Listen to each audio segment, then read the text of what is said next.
1980년대 한국 현대사에서 가장 격동적인 시기였습니다. 5.18 민주화운동을 비롯한 수많은 민주화운동, 이를 억압하는 공포정치, 삼엄한 사회 분위기까지 가장 격동적인 시기인 만큼 이 시기를 다룬 영화들이 굉장히 많이 등장했는데요.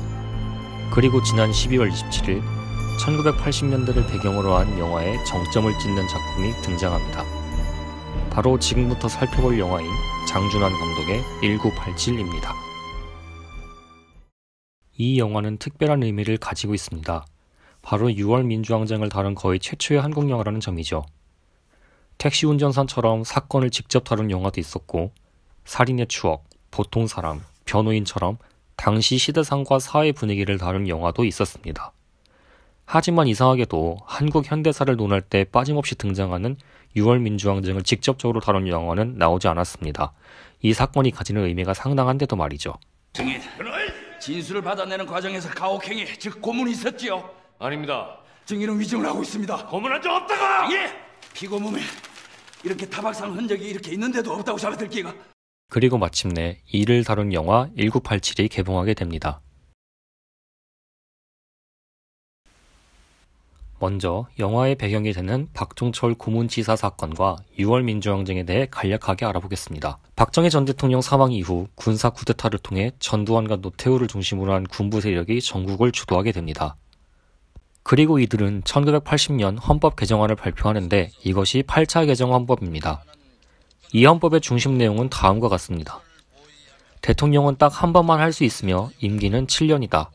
대통령은 국민이 아닌 선거인단에 의해 선출된다.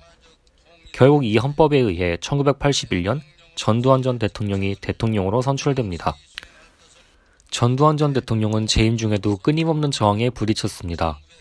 그를 억누르기 위해 강한 억압과 통제를 가하게 되는데요. 민주화운동을 하는 사람들을 가차없이 체포하고 감금하고 고문을 자행합니다. 그 과정에서 많은 사람들이 지도새도 모르게 죽어나갔고 설령 살아서 나온다 하더라도 고문 후유증으로 제대로 된 삶을 살 수 없을 지경이었죠. 그리고 그 잔혹함과 무자비함의 끝을 보여준 사건이 발생하게 됩니다. 바로 박종철 고문치사 사건입니다.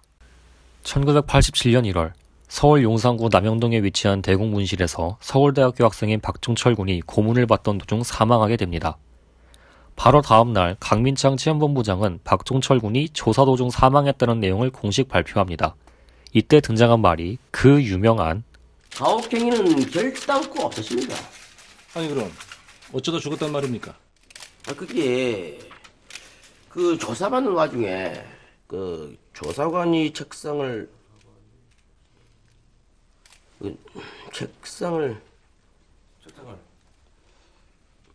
그 학생이 겁이 잔뜩 질려가지고 조사관이 책상을 탁 치니 하고 응? 쓰러졌답니다. 책상을 탁 치니 하고 응? 영화에서 지어낸 말이 아닌 실제로 나온 말입니다. 이러한 말도 안 되는 공식 발표에 국민들은 엄청난 분노를 느끼게 됩니다. 하지만 이를 비웃듯이 전두환 대통령은 4.13 호헌 조치를 발표합니다. 쉽게 말해서 자기가 퇴임해도 국민들은 대통령을 직접 뽑지 못한다는 겁니다. 대통령 직선제를 열망하던 국민들의 마음에 찬물을 끼얹은 격이죠. 그러나 4달이 지난 1987년 5월 18일 천주교 정의구현 사재단 소속 김성훈 신부가 정부의 사건 조작과 고문치사 사건의 진실을 폭로합니다. 그러자 이에 대한 규탄 대회와 박종철 군 추모 집회가 곳곳에서 주최되기 시작합니다. 이 과정에서 집회에 참여 중이던 연세대학교 학생 이한열 군이 경찰이 쏜 최루탄에 맞아 혼수 상태에 빠지게 됩니다. 이를 접한 시민들은 크게 분노하며 결국 전국적인 집회와 항쟁으로 이어지게 됩니다. 영화에서도 등장하는 호헌 철폐, 독재 타도를 구호로 외치며 온 국민이 전두환 정권의 퇴진을 요구합니다. 치열한 저항 끝에 6월 29일 당시 여당 대통령 후보였던 노태우는 대통령 직선제를 주요 내용으로 하는 6.29 민주화 선언을 발표합니다. 그리고 이에 따라 헌법이 개정되고 이것이 오늘날까지 이어지는 9차 개정 헌법입니다. 한번 해봐. 8711-023. 아, 나 웃는 거 같다 보이냐? 다들 가슴을 책으로 가리고 싶이야. 가슴 돈도 없어도 당당하게 살아, 당당하게.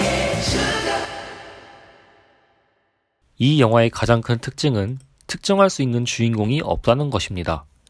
다른 말로 하면 등장인물 모두가 주인공인 영화라고 할 수 있죠.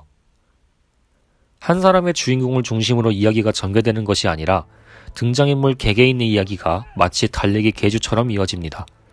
그리고 이들의 이야기는 모두 6월 민주항쟁이라는 공통된 지점을 향해 논리적이고 자연스럽게 연결이 되죠. 이러한 전개 방식은 상당히 모험적이라고 할 수 있습니다.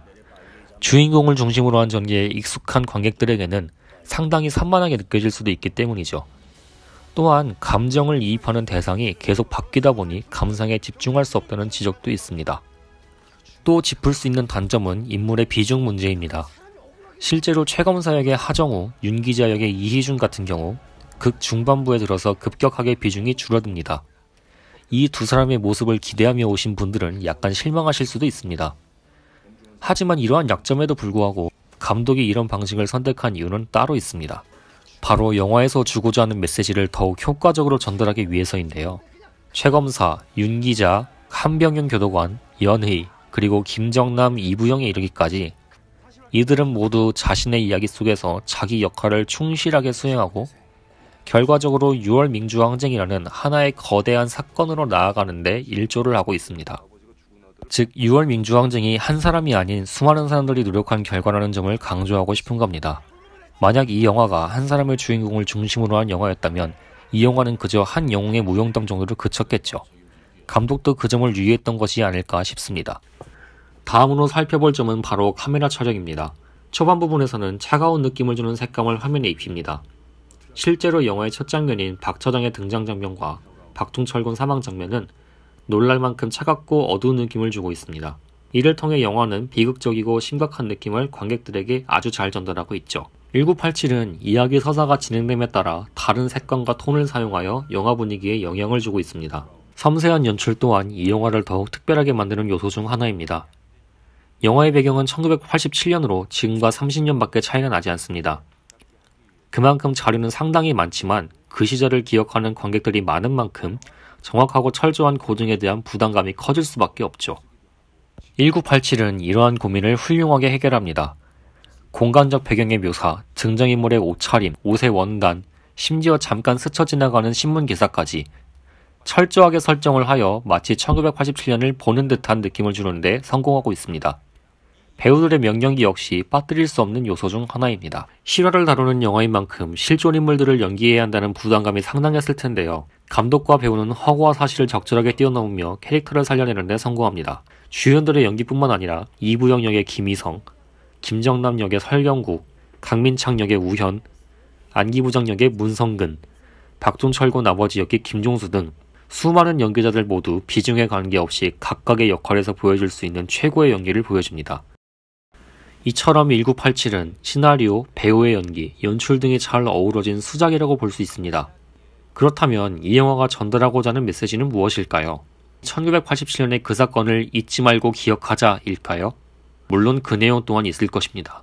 하지만 또 다른 메시지를 찾을 수도 있을 것 같습니다. 영화는 2017년에 개봉됩니다. 이 해는 바로 국민들의 힘으로 대통령의 탄핵을 이끌어내고 새로운 대통령을 뽑은 해이지요. 1987년과 2017년 모두 광장이 있었고 국민들이 있었고 이루고자 하는 열망이 있었습니다. 모두 국민들의 힘을 느끼게 해준 사건이었습니다. 여기서 우리는 역사란 한 사람의 뛰어난 영웅이 아닌 다수의 평범한 시민들에 의해 변하고 발전한다 라는 메시지를 받을 수 있습니다. 앞서 설명한 서사 구조를 선택한 것도 개봉 시기가 2017년에 맞추어진 것도 아마 이와 같은 메시지를 더 선명하게 각인시키기 위한 것이 아니었나 하는 생각을 해봅니다. 물론 저의 뇌피셜입니다. 자, 지금까지 1987 영화에 대한 무비톡이었습니다. 저는 또 다른 내용으로 찾아뵙도록 하겠습니다. 감사합니다.